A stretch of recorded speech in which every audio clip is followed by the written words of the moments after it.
डर अगर आप देखें ये अदानी ग्रुप के स्टॉक्स को देख के लग रहा है। आपका व्यू क्या रहेगा मार्केट्स पे आज? Good morning Veeru. देखिए मार्केट पर व्यू हम एक काम करते हैं, एक बार प्री ओपन सेटल हो जाएगा उसके बाद डिस्कस करेंगे, वो बेटर रहेगा। लेकिन नया शो शुरू हो रहा है, एक बहुत ही ज़रूरी चीज़ जो हमें डिस्कस करनी है, जो कल हुई, जो पद्मा अवार्ड्स डिसाइड हुए, उसमें एक बहुत ही जो नाम हमें अच्छा लगा वो था राकेश झुनझुनवाला जी का, और जिन्हें राकेश भैया के नाम से मार्केट में जाना जाता है, और मरणोपरांत ऑफ कोर्स उनको पद्मश्री अवार्ड मिला है।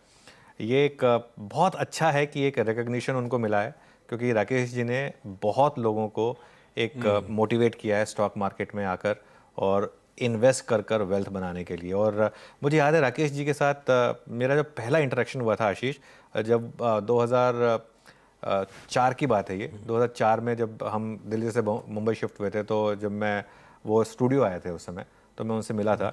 तो तो वो थोड़े से गुस्से में थे मुझसे, तो मैंने पूछा क्यों? उन्होंने बोला कि तुम ये रोज टारगेट क्यों डिस्कस करते रहते हो इंडिविजुअल स्टॉक्स के? बोला कि वेल्थ पर फोकस करो, इंडिविजुअल स्टॉक्स पर टारगेट की बजाय। मैं कहा नहीं, वो भी अपनी जगह है। उन्होंने कहा कि हाँ नहीं, पहले मैं भी फोकस करता था। फिर वो बता रहे थे कि पहले मैं भी, उन्होंने भी शुरुआत तो ट्रेडर की तरह से की थी, तो उन्होंने माना कि हाँ नहीं, पहले मैं भी इसी तरीके से सोचता था, लेकिन फिर बाद में एक लॉन्ग टर्म वेल्थ।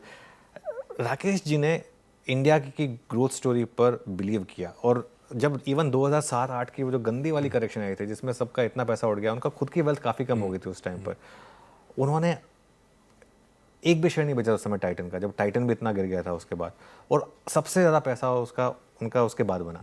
तो वो एक भरोसा था उनका इंडिया ग्रोथ स्टोरी पर। और उन्होंने एक चीज़ बोली थी मुझे कि अनुज, तुम अपनी लाइफस्टाइल टाइम में निफ्टी 1.5 लाख पे देखोगे, निफ्टी सेंसेक्स नहीं, निफ्टी 1.5 लाख पे देखोगे।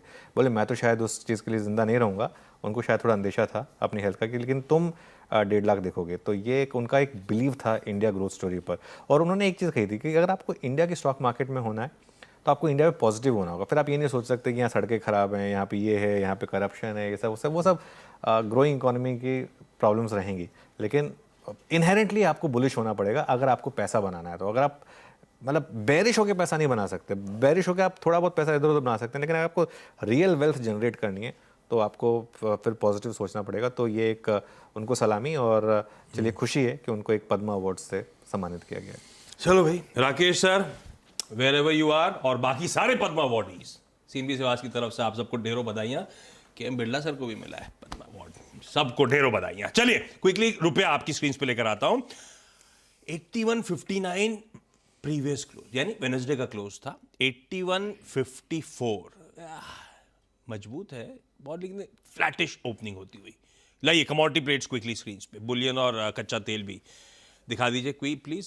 सोना 0.5% दबाव में, 250 रुपए के शुरुआती दबाव में आता हुआ।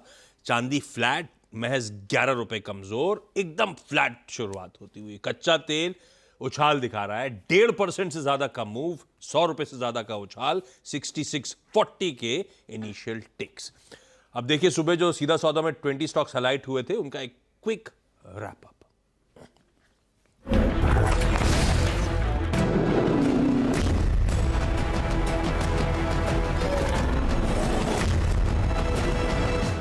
मेरी 10 की सीधा सौदा